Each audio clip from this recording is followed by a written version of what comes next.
తాకట్లో ఉన్న బంగారాన్ని విడిపించి ఆ రోజున మార్కెట్ ధర కట్టి మిగిలిన డబ్బును మీకు అందిస్తుంది కొమ్మూరి గోల్డ్.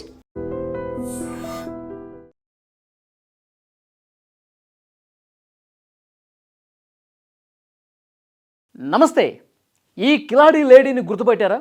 కొద్ది రోజుల క్రితం జూబ్లీహిల్స్లో రిటైర్డ్ ఐపీఎస్ అధికారి వినయ్ రంజన్ రే సతీమణిని చాలా దారుణంగా చంపేసి ఇంట్లో ఉన్న సొమ్ముని తీసుకుని ఉడాయించేసింది కదా. నేపాలీ పని మనిషి కల్పన ఈమె ఇంకా దొరకలేదండి. పోలీసులు గాలిస్తూ ఉన్నారు, విచారణ ఇంకా జరుగుతోంది. ఇన్ని రోజులైనా సరే ఈమె జాడ కనపడలా. పోలీసులు ఒక అంచనాకు వచ్చేశారు. ఈమె నేపాల్కి పారిపోయింది, ఎప్పుడో నేపాల్కి చెక్కేసింది మారు వేషంలో అని చెప్పి పోలీసులు ఇప్పుడు అనుమానిస్తున్నారు. ఎందుకంటే ఇన్ని రోజులు విచారణ చేస్తున్నారు. కొన్ని పోలీసు బృందాలు కూడా రాష్ట్రాలన్నీ కూడా గాలిస్తూ ఉన్నాయి. ఇటు తెలంగాణ, ఆంధ్రప్రదేశ్, పక్క రాష్ట్రాలు, నేపాల్ సరిహద్దుల్లో కూడా గాలించిన పరిస్థితి. కానీ ఇంకా నేపాల్లోకి వెళ్ళిపోయింది అని పోలీసులు ఒక అంచనాకు వచ్చారు. అసలు ఇప్పుడు వరకు జరిగిన ఇన్వెస్టిగేషన్, పోలీసులకు వచ్చినటువంటి సమాచారం ఏంటంటే, ఇప్పుడు ఈమెతో పాటు మరొక 8 మంది కలిసి, ఏమే లేకపోతే 2-3 అనుకున్నారు, కానీ 8 మంది ఉన్నారండి. 8 మంది ఈ ప్లాన్ చేసి మొత్తం దోచుకున్న సొమ్ముని, బంగారాన్ని మొత్తం కూడా పంచేసుకుని ఎవరి దిక్కున వాళ్ళు వెళ్ళిపోయారు.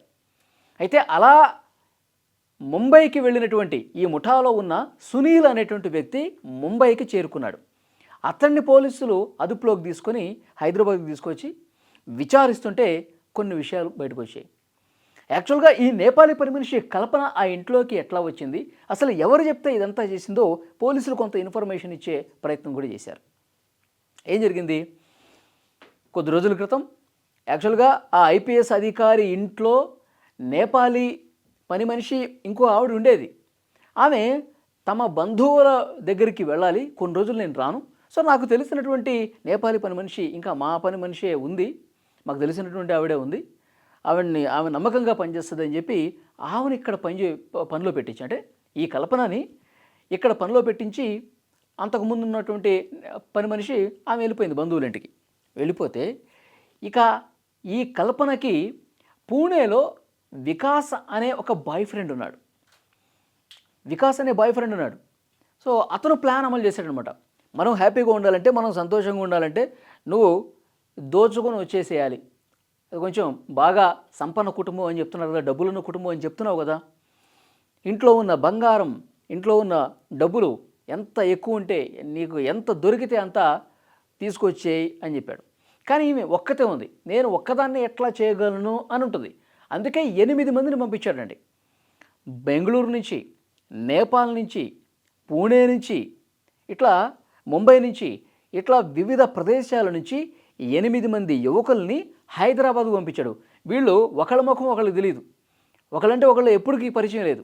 హైదరాబాద్ చేరుకున్న తర్వాత ఒకళ్ళ నుంచి ఒకళ్ళు ఫోన్ చేసుకొని ఈ వికాస్ అనేవాడు పంపించాడు. 8 మంది పంపించాడు. వీళ్ళు ఫోన్లు చేసుకొని ఒక ముఠాగా ఏర్పడి ఒక ప్లాన్ తీసుకుని జూబ్లీహిల్స్ ప్రశాసన్ నగర్లో రెక్కీ చేసి పని మనిషి ఈ కల్పనని కలుసుకొని మాట్లాడుకొని ఏ రోజు మనం వర్కౌట్ చేయాలి, ఏ రోజు మనకు అవకాశం ఉంటుంది, ఏ రోజు మీరు ఇంట్లోకి వస్తే మనం ఐపీఎస్ భార్య తనూజని చంపేసి మనం డబ్బులు తీసుకెళ్ళొచ్చు. ఇవన్నీ కూడా ముందే ఒక వారం రోజుల ముందే ప్లాన్ తీసుకున్నారు. ఈ సూత్రధారి ఎవడిది ప్లాన్ అంతా? ఈమె బాయ్ ఫ్రెండ్ వికాస్. వీడు పూణేలో ఉండి ఆపరేట్ చేశాడు. అయితే ఈ 8 మంది కలిసి ప్లాన్ చేసుకుని ఆ రోజు రాత్రి 10 గంటల సమయంలో గోడ అంటే ఆ ఇంటికి పక్కనే ఒక చిన్న జేహెచ్ఎంసీ పార్క్ ఉంటుంది. ఆ పార్కు లోపలికి వచ్చి గోడ దాటి అక్కడ వీళ్ళ కోసం, ఈ 8 మంది కోసం కల్పన తలుపులన్నీ ఓపెన్ చేసి పెట్టింది. ఒక్కసారిగా లోపలికి వచ్చి బెడ్రూమ్లోకి వచ్చి నిద్రపోతున్నటువంటి రిటైర్డ్ ఐపీఎస్ అధికారి భార్య తనూజని కాళ్ళు చేతులు కట్టేసి, నోట్లో గుడ్డలు కుక్కేసి చంపేస్తానని చెప్పి బెదిరించి, మొత్తం ఇంట్లో ఎక్కడెక్కడ డబ్బులు ఉన్నాయి, ఎక్కడ నగలు ఉన్నాయి, ఏమున్నాయి మొత్తం కూడా అడిగి తెలుసుకుని అవన్నీ కూడా మూటలు కట్టుకుని వాళ్ళు అక్కడి నుంచి ఎట్లా పారిపోయారు వాళ్ళు?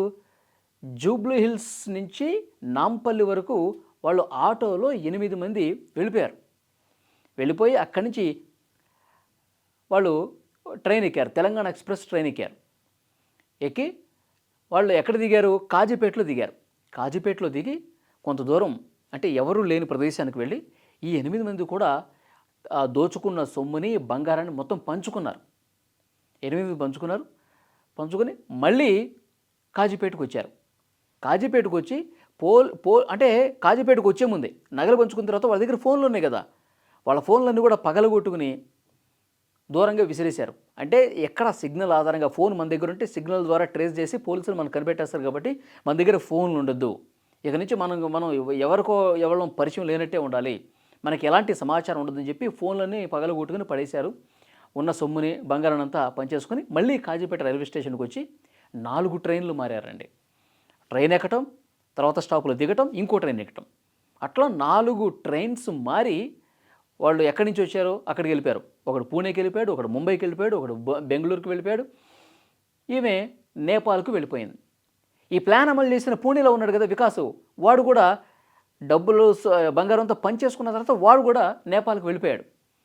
అయితే వీళ్ళందరూ తలో రాష్ట్రానికి తలో నగరానికి వెళ్ళిపోయారు కదా వాళ్ళ సొంత గ్రామానికి. ముంబైలో సునీల్ అనేవాడిని పట్టుకున్నారు. ఈమెను పట్టుకోవాలా, ఇంకా ఆ ప్లాన్ గీసిన వికాస్ అనేవాడిని పట్టుకోవాలా. ఈ ముంబైలో ఉన్నటువంటి సునీల్ అనేవాడిని, ఆ ముఠాలో ఉన్నటువంటి సునీల్, వాడేం చేస్తున్నాడు, డబ్బులను దోచుకుని బంగారం అంతా పంచుకునేది వచ్చింది కదా, వాడి భార్యతో కలిసి వేరే ప్రాంతానికి వెళ్ళిపోతుండగా మన తెలంగాణ పోలీసులు పట్టుకుని వాడిని హైదరాబాద్ తీసుకొచ్చి, ఏంట్రా మీ కథ, అసలు మీకు ఎవరు చెప్పారు ఇది రిటైర్డ్ ఐపీఎస్ అధికారి ఇంట్లో దొంగతనం, అసలు ఎవడు ప్లాను ఏంటంటే వాడు మొత్తంగా ఎక్కేశాడు.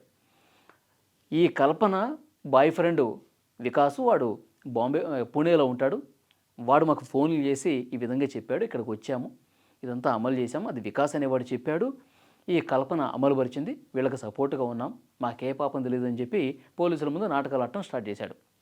వాళ్ళని అరెస్ట్ చేసేశారు పోలీసులు. ఇప్పుడు ఈమెను పట్టుకోవడం కొంచెం కష్టంగా మారింది.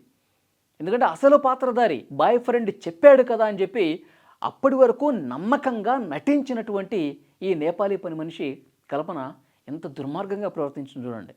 కొన్ని నెలల పాటు అసలు మహానటిలాగా, సార్ మీరు ఏం చెప్తే అది చేస్తా, మేడం మీరేం చెప్తే అది చేస్తా, నేను ఇక్కడే ఉంటాను, ఇక్కడ నాకు బాగుంది, మీరు నాకు దేవుళ్ళలాగా అనిపించారని చెప్పి నమ్మకంగా నటించి వన్ ఫైన్ డే ఇంత దుర్మార్గానికి తెగబడిందండి. అంటే నోట్లో గుడ్డలు కుక్కేయటం వల్ల శ్వాస ఆడక ఊపిరాడక గొంతు లోపలికి గుడ్డలు వెళ్ళిపోయి ఆమె అపస్మారక స్థితిలోకి వెళ్ళిపోయి రాత్రంతా అట్లా ఉండి చనిపోయింది ఆమె. కానీ ఈ విషయం తెలిసిన వెంటనే ఆ రిటైర్డ్ ఐపీఎస్ అధికారి వినయ్ రంజన్ రే గారు చాలా బాధపడుతూ, అసలు నేను అనవసరంగా ఇంట్లో లేకుండా ఉన్నాను, ఎందుకంటే ఆయనకి హెల్త్ బాగాలేదని చెప్పి ఆయన బెంగళూరులో ప్రకృతి చికిత్స చేయించుకోవడానికి వెళ్ళాడు. ఇది ఆయన లేడు కదా అని చెప్పి వీళ్ళు ప్లాన్ గీశారు. ఇట్లా నేను అసలు వెళ్లకుండా ఉన్నా బాగుండేది, నా భార్యని నేను దక్కించుకునేవాడిని, ఈ నేపాలీ పని మనుషులు ఎంత క్రిమినల్ బ్రెయిన్తో ఉన్నారని చెప్పి అసలు నేను ఊహించలేదని చెప్పి ఇప్పుడు ఆయన బాధపడుతూ భార్యను తలుచుకుంటూ కుమిలిపోతున్న పరిస్థితి. సో కానీ పోలీసులు కూడా చాలా సీరియస్గా ఈ కేసును తీసుకున్నారు. ఎందుకంటే రిటైర్డ్ ఐపీఎస్ అధికారి ఇంట్లోనే దొంగలు పడిపోయి మనుషులను చంపే వరకు పరిస్థితి వస్తుందంటే సామాన్యుల గతి ఏంటి? మొన్ననే ఇంకో ఘటన చూసాం. ఏది, మన అక్కడ జవహర్ నగర్ దగ్గర ఒక ఇంట్లో ఏం చేశారు, రిటైర్డ్ ప్రొఫెసరు డాక్టరు ఇద్దరు ఉంటే వృద్ధ దంపతులు, వాళ్ళిద్దరిని కూడా కట్టేసి నేపాలీ దొంగల ముఠ ఇంట్లో ఉన్నదంతా ఊడ్చుకుని వెళ్ళిపోయారు. వాళ్ళని అరెస్ట్ కూడా చేశారు పోలీసులు. సుమతి గారు ప్రెస్ మీట్ కూడా పెట్టి మాట్లాడారు. కాబట్టి నేపాలీ పని మనుషులు ఎంత దారుణానికని తెగబడుతున్నారు. ఎందుకంటే ఉన్నదంతా దోచుకొని వాళ్ళు నేపాల్కి వెళ్ళిపోయి ఇక్కడ దొంగతనం చేయడం, నేపాల్కి వెళ్ళి స్థిరపడిపోవటం. అంటే దొంగతనం చేసి కోట్లు లక్షలు దోచేసుకుని అక్కడేదో మనం హ్యాపీగా ఉండిపోవచ్చు అని చెప్పి వీళ్ళు ప్లాన్లు గీస్తూ ఉన్నారు. కానీ వీళ్ళ ఆటలు ఎన్నో రోజులు సాగవు. మళ్ళీ ఇంకా పోలీసు బృందాలు నేపాల్ సరిహద్దుల్లో, నేపాల్ లోపలికి కూడా వెళ్ళి వీళ్ళని పట్టుకునే అవకాశం చాలా స్పష్టంగా అనిపిస్తుంది. పోలీసులు అయితే చాలా సీరియస్గా తీసుకున్నారు. కానీ రోజులు గడుస్తున్నాయి కానీ ఏమి దొరకట్లా. పోలీసులు ఇంకా నిఘా పెంచాలి, ఇంకా అక్కడికి వెళ్ళి మరిన్ని కోణాల్లో దర్యాప్తు చేయాల్సినటువంటి అవసరం అయితే ఉంది.